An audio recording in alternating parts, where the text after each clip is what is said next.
Now to install the headrail. I'll be taking the headrail bracket, sliding it down on the wall so it's ready to go. Taking the first piece of headrail, putting it on top of the pilaster, the first pilaster, then down on the second pilaster. Butting it up against the wall. Now I will be coming around the back, drilling into the back of the headrail, into the pilaster, and installing a screw.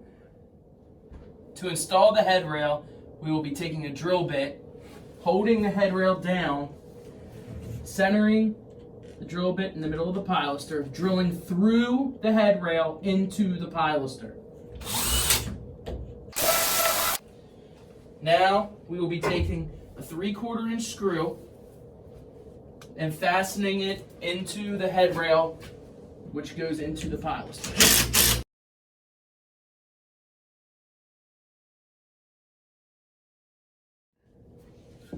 Now that the first piece of headrail is installed, we need to measure from this point of the ending of the headrail to the wall.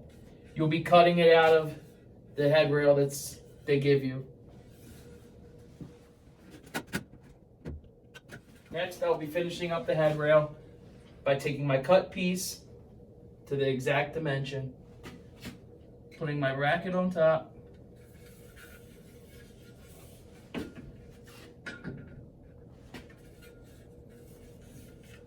putting the headrail on top of the pilasters.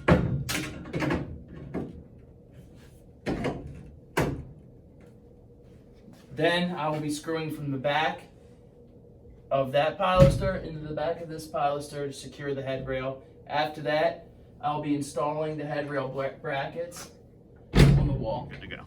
When installing the headrail clips, you'll be sliding them up onto the headrail. The clip straddles the headrail.